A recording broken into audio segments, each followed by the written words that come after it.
Oi, pessoal. Hoje eu vou falar um pouco de biologia molecular e a parte computacional, né?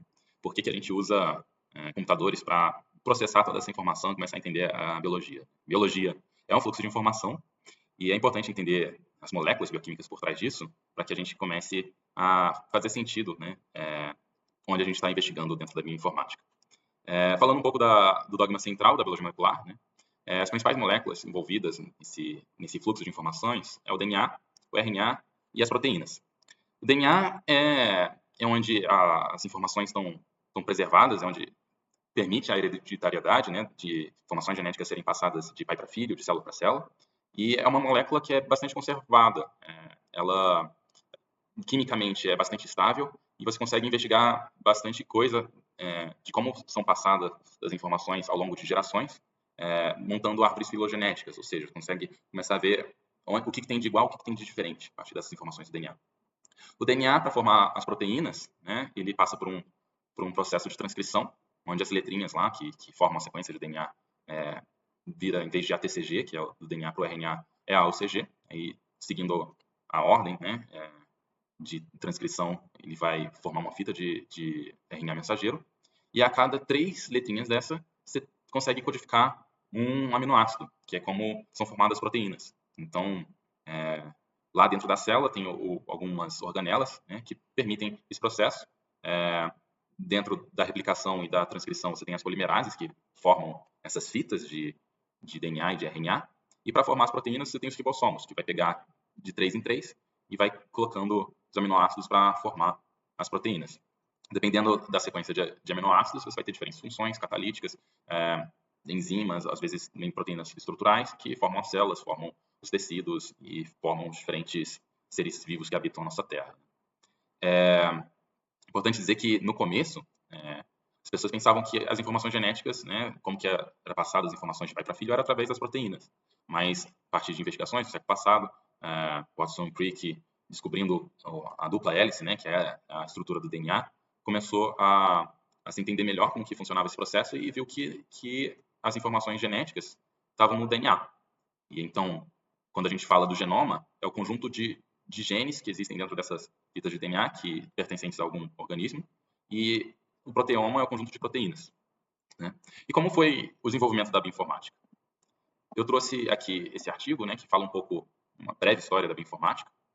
Começou investigando proteínas. Um pesquisador chamado Edmond, ele criou um processo, né, que a partir de alguns cortes de proteína, ele conseguia colocar um marcador e identificar a sequência da proteína, né? E começou a notar como que se formava essas diferentes sequências de aminoácidos para categorizar um peptídeo, uma proteína. Uma pesquisadora chamada Margaret Dayhoff, ela começou a pegar essas informações de sequenciamento de proteínas, né, que eram fragmentos, e desenvolveu o primeiro software para juntar essas informações, né? Então, existiam esses computadores gigantes, para que a partir desses diferentes fragmentos, então, aqui exemplificando, você tem uma proteína que foi fragmentada em 4 partes. A partir do sequenciamento dessas partes, você tinha um computador que conseguiria montar o quebra-cabeça. Então, a Dayhoff, ela montou esse primeiro programa, né, que a partir de informações de fragmentos montava a proteína completa.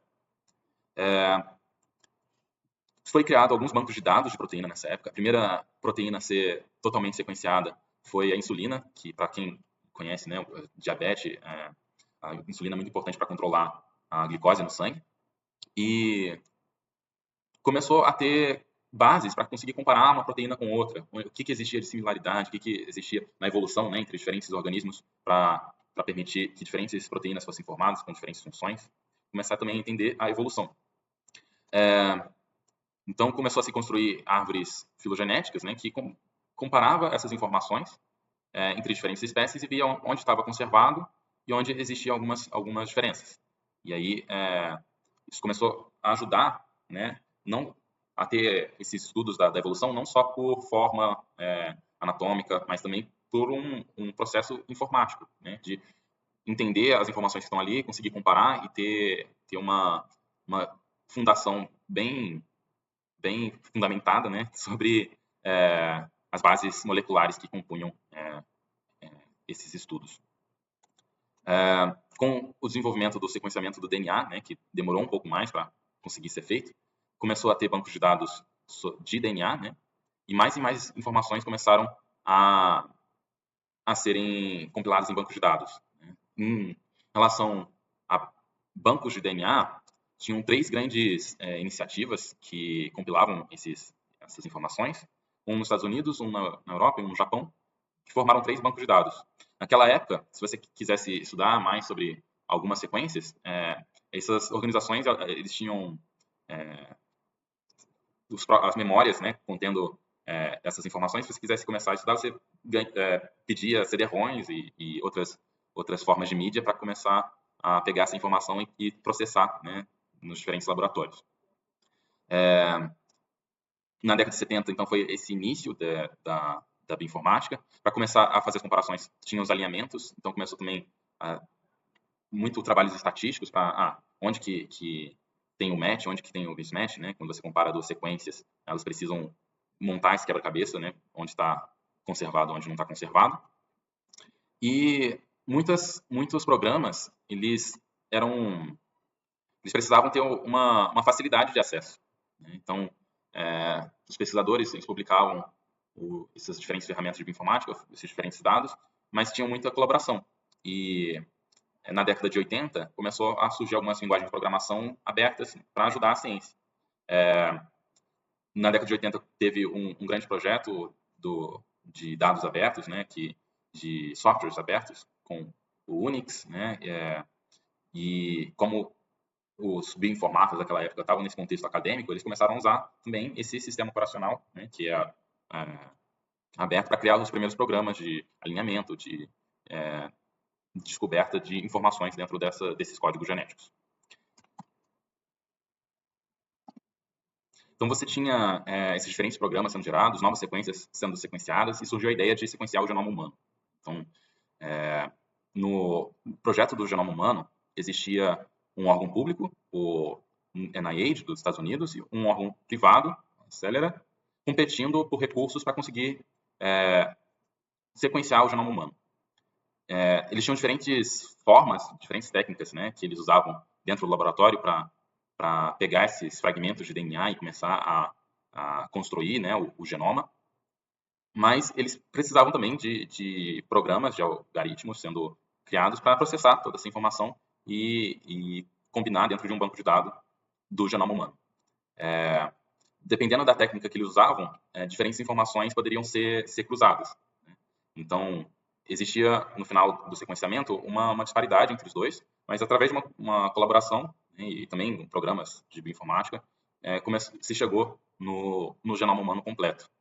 Se esse genoma humano fosse impresso, já foi impresso, na verdade, ele daria uma estante de livros, né, que não faz sentido para uma pessoa pegar para ler, porque seriam um monte de letras, A, T, C, C, G, né, que não faz sentido para um ser humano entender, né? Mas para um computador que consegue pegar e fazer análises dessa informação, esse código genético começa a ser processado. Como exemplo, vamos pensar que dentro das ferramentas do Windows, no browser, do Google, enfim, você tem algumas funcionalidades que você consegue procurar por arquivos, usar o Ctrl F ali para buscar uma palavra, né?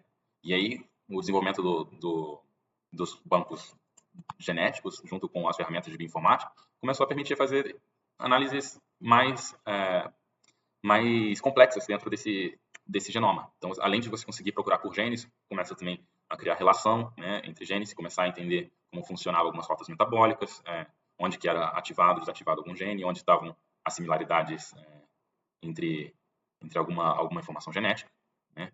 E para isso, cada vez mais é importante a gente entender essas informações, criar técnicas para melhorar a qualidade de leitura dessas informações dentro do laboratório, mas também ajudar a processar, né, essas informações.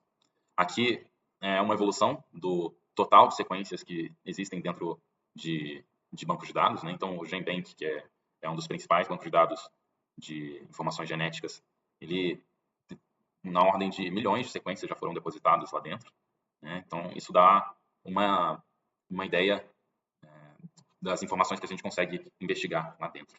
E é importante também dizer que com o desenvolvimento da internet as colaborações ficaram mais fáceis. Hoje em dia existem portais, né, que você consegue abrir, né, e fazer já algumas buscas. Então, no GenBank, por exemplo, você já consegue vir aqui e procurar informações sobre a insulina, por exemplo. E aí, dentro de uma página de um browser, né, você já começa a conseguir investigar entre diferentes espécies, diferentes estruturas, pegar o código genético e começar a fazer alguns projetos a partir disso. Para finalizar o vídeo de hoje, eu vou mostrar como existe a possibilidade de rodar o Linux dentro do Windows, né? E a forma que eu vou fazer isso é pegando o PowerShell, que é uma linha de comando dentro do próprio Windows, né? E rodando o comando WSL, que é o Windows Subsystem for Linux, que é a forma que a Microsoft encontrou de criar um subsistema do Linux dentro do Windows, né? E 2 tracinhos em Sol, para rodar a instalação. Quando você roda esse comando, né, ele permite a instalação, né, se tiver alguma permissão que você tem que dar, você pode clicar em sim, né, para instalar o Linux dentro do seu computador. E aí nos próximos vídeos eu vou começar a abrir algumas funcionalidades dentro do Linux, rodar alguns tutoriais, para mostrar como que a informática é feita no dia a dia, um pouco das linhas de comando, entre outras coisas. Por enquanto é isso. Obrigado, pessoal.